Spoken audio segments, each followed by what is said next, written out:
Hello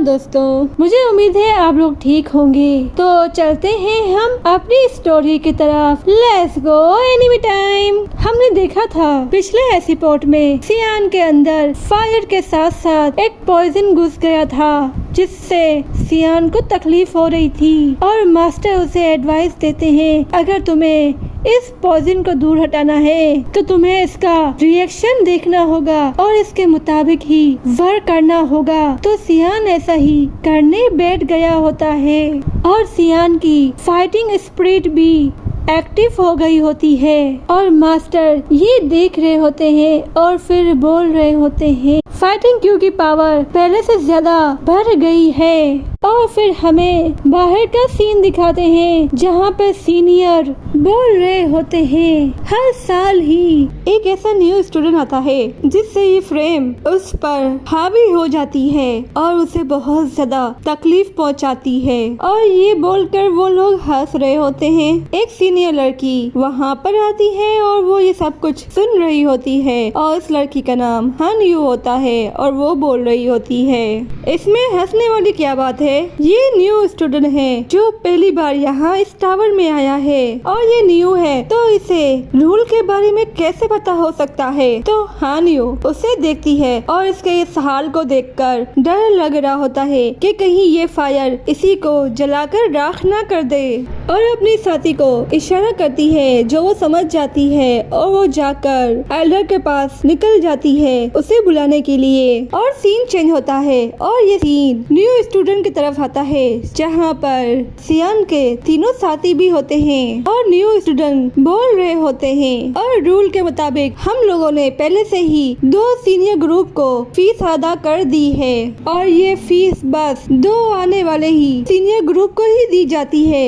और आप लोग व्हाइट गैंग से हो और अगर आप लोगों को फायर एनर्जी चाहिए तो इसे आप खुद ही ढूंढ लें क्योंकि हमारे पास तो फायर एनर्जी है ही नहीं। तो व्हाइट गैंग बोलती है आप लोग न्यू स्टूडेंट हो और तुम लोगों ने फायर कंपटीशन में बहुत से सीनियर से एनर्जी हासिल नहीं की और इतनी जल्दी तुम लोगों के पास एनर्जी कैसे खत्म हो सकती है। और अगर तुम लोगों ने हमको फीस पे नहीं की तो आप लोगों को यहाँ के रूल मुझे ही समझाने पड़ेंगे। तो वू हाओ आता है और बोलता है तो ऐसा है तो मैं वाकई में जानना चाहूँगा, पर जूनी उसे रोक लेती है और फिर बायशेंग को दिखाते हैं जो ऐसी टीम में इनके साथ आया होता है और वो आगे आकर इन दोनों को अपनी टीम को ज्वाइन करने को कहता है होजिया और जूनी को कि हमारी टीम को ज्वाइन कर लो जिससे न सिर्फ तुम बुरी होने से बचोगी और साथ ही तुम्हें फायर एनर्जी भी मिलेगी और मेरा कजन फ्यूचर में इनर कोर्टियार के लोगों से तुम्हें प्रोटेक्ट भी करेगा और जिसकी वजह से कोई भी तुम लोगों को बुली नहीं कर सकेगा। तो होजिया आगे आकर बोल रही होती है मुझे कोई फर्क नहीं पड़ता और तुम तो डर के भाग गए थे। तो जूनी बोलती है फायर एनर्जी के अलावा अगर कोई और बात नहीं है तो तुम लोग बराए मेहरबानी यहाँ से जा सकते हो और ये न्यू एरिया छोड़ दो। ये बोलने के बाद आती और इसका ग्रुप भी बोल रहे होते हैं तुम लोग जा सकते हो।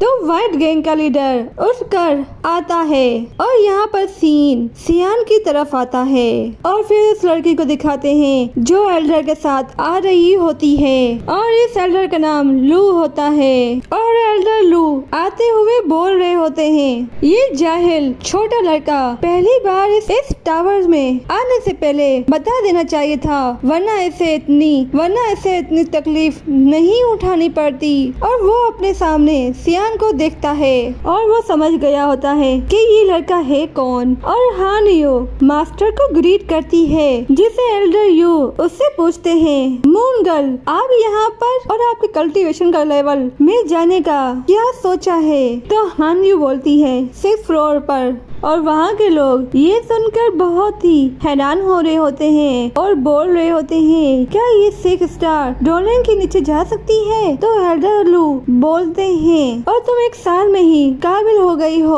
और अगर अब तुम चाहो तो एल्डर भी बन सकती हो, और तुम वाकई में ही बहुत टैलेंटेड हो। तो हान यू उनका शुक्रिया अदा करती है और साथ ही बोलती है, ये सब इस टावर में ट्रेनिंग करते हुए पॉसिबल हुआ है। और एल्डर लू से ये भी कहती है, मास्टर पहले आपको इस न्यू स्टूडेंट की तरफ देखना चाहिए, क्योंकि इसे आपकी हेल्प की जरूरत है, और अगर सही वक्त पे और अगर आपने इसकी हेल्प नहीं की तो ये मर सकता है। तो एल्डर हानियो से पूछता है, जब तुम इस टावर में पहली बार आई थी तो तुम्हें इस फायर को कंट्रोल करने में कितना टाइम लग गया था? तो मून गर्ल बोलती है, 17 मिनट। तो मास्टर उसे बताने लगते हैं, जो भी यहाँ आता है इस टावर में पहली बार, तो ये फायर एनर्जी सीधा दिल पर अटैक करती है। अगर मेरा अंदाजा गलत नहीं है तो ये वही लड़का है जिसका नाम सियान है, और ये पहली बार इस टावर में आया है, और इसी ने बिशा और हीशा टीम को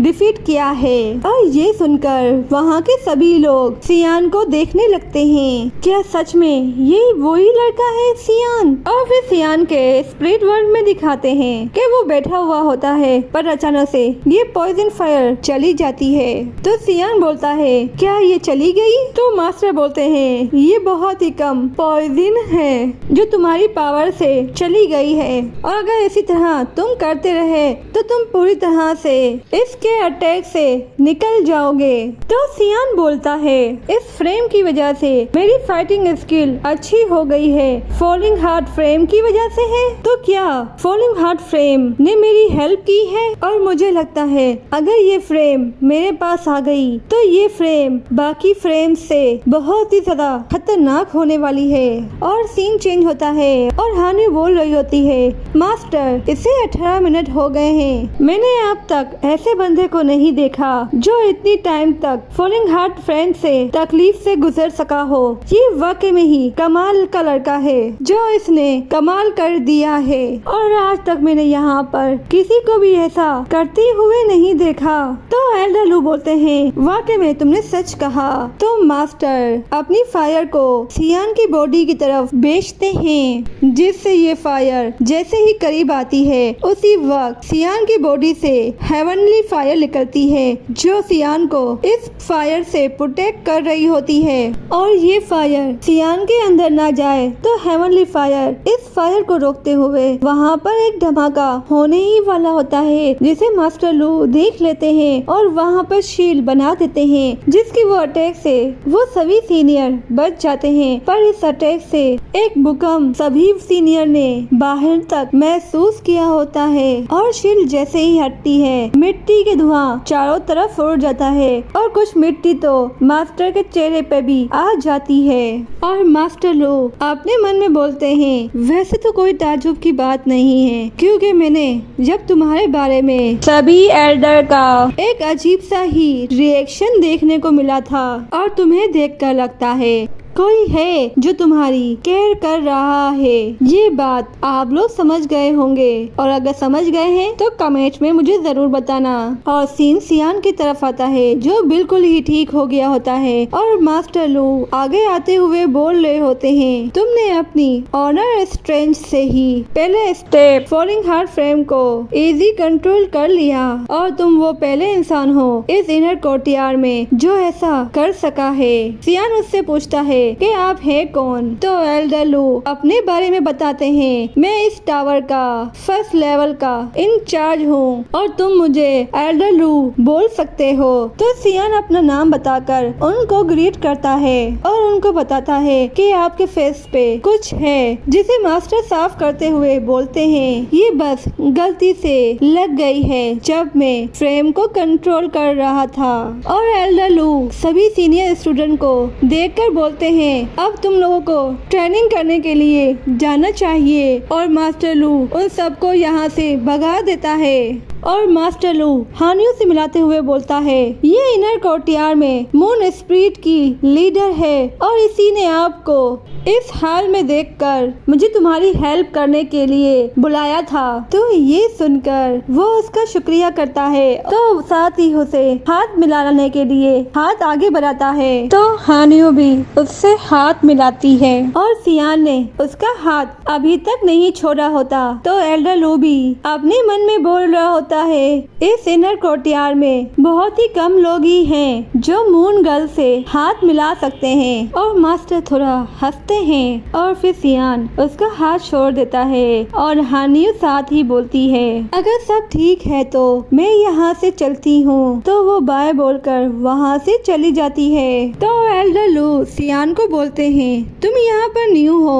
और तुम्हें यहाँ के बारे में और यहाँ के रूल के मुताबिक कुछ पता नहीं है। अगर तुम्हारे पास टाइम है तो मैं तुम्हें बताना चाहूँगा। तो सियान को तो वैसे ही इस टावर के बारे में जानना है, तो वो मास्टर लू के साथ चल पड़ता है, जिससे मास्टर लू इसे बताने लगता है, इस रिफाइंड टावर में हर तरह की ट्रेनिंग रूम है, हाई लेवल, मीडियम लेवल और लो लेवल, और आप अपने मुताबिक किसी भी रूम का कोई भी रूम चूज कर सकते हो। अगर हाई लेवल में ट्रेनिंग की जाए तो वो बहुत ही ज्यादा अच्छा है, और अगर वीक पर्सन भी लो लेवल में ट्रेनिंग करता है तो रिजल्ट तो सेम ही होता है। तुम कोई भी रूम चूज करो, तुम्हें कॉस्ट सेम ही मिलेगी। और यहाँ पे हमारी स्टोरी का एंड होता है। अगर आप लोगों को मेरी स्टोरी पसंद आती है, लाइक सब्सक्राइब करना मत भूलना। जब तक के लिए बाय बाय।